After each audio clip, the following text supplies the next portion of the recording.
Terror comes in waves. Terror comes in many forms. Today we are going to listen to 3 true scary stories sent to me by my viewers and others alike. If you want to send me your scary stories, send it to the email in the description and I may be able to read it in a future video. Please, once more, like and subscribe. And now, let's get to it.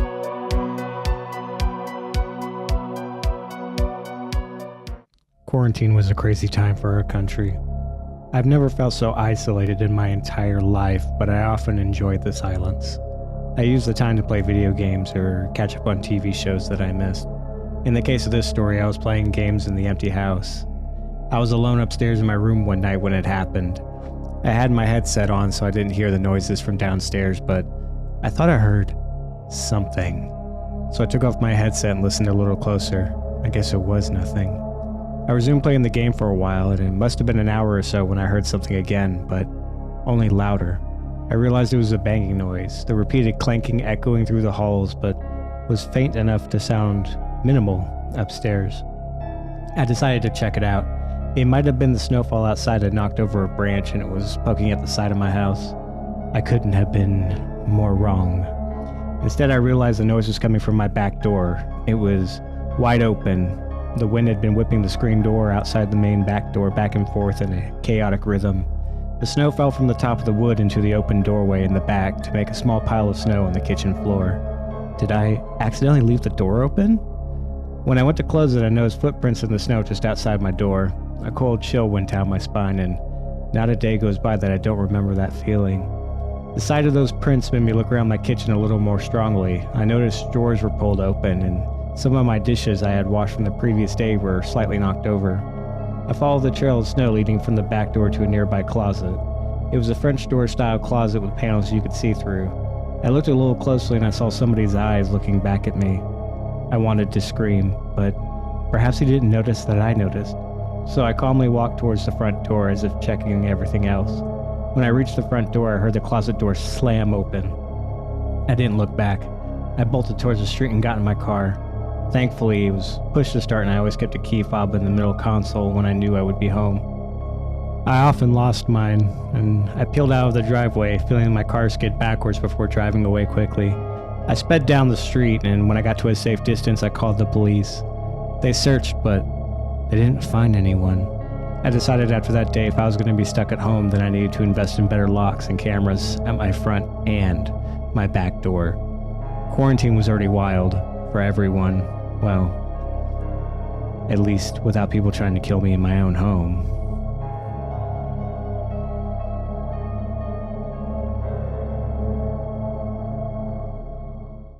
Since I was about 5 or 6 years old, I've dealt with sleep paralysis.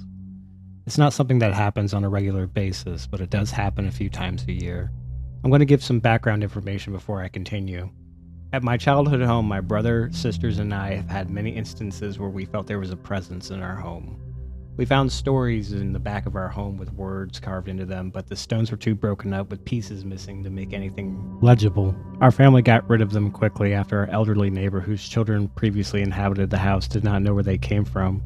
We felt that they were being watched, heard our names called, and we've seen doors open and close on their own when the AC and heater were off and while the windows were closed. I can share other stories with everyone if you want this one, but honestly, this one is more personal.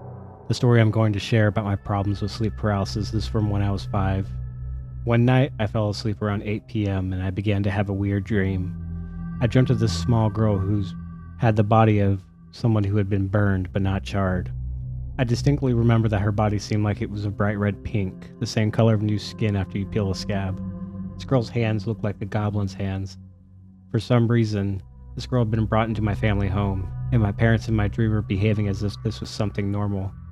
My dream went on for several days, but this girl would not leave. I was scared that she was going to hurt me and my family. I could not understand why she wouldn't leave me alone. On the last dream day, I remember a fire. Everything was on fire. My family behaved as if it was normal. I felt like I was going to burn to death.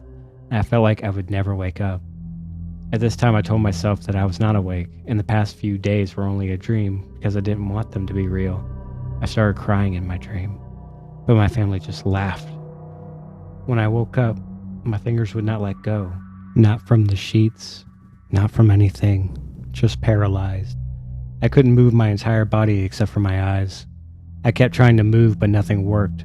I started trying to scream, but all I could make was the tiniest little muffled noise.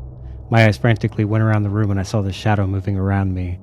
I started trying to see some more, and at this point I sounded like a teapot that reached so high a note you could hear was just the air being released. I was in a room next to my oldest sister and across from my parents' room, and I thought that if I could get their attention, the shadow would leave me alone. I kept trying to scream and move, and the shadow kept shuffling around my room, seemingly ignoring me. After what felt like 5 minutes of trying to move and scream, and only making the noise of air rushing out, the shadow turned to me. It was at this moment I began thrashing about, or at least, I thought I was. My body stayed still, but in my mind I was thrashing around. I couldn't tell if I was completely awake or still asleep. The shadow began to move towards me when my sister in the next room turned on the hallway light and opened the door to my room. She could see the tears in my eyes, and I felt like my body had been released from the torture I'd been facing. I began to cry, really loudly, and I was finally able to sit up. My oldest sister began to comfort me and brought me to her room to sleep with her. She began to sing to me and help me get back to sleep. And when I dozed off, I picked right back up where my dream left off, which caused me to panic and move, which woke me up. My sister was still awake and stayed up with me for the rest of the night.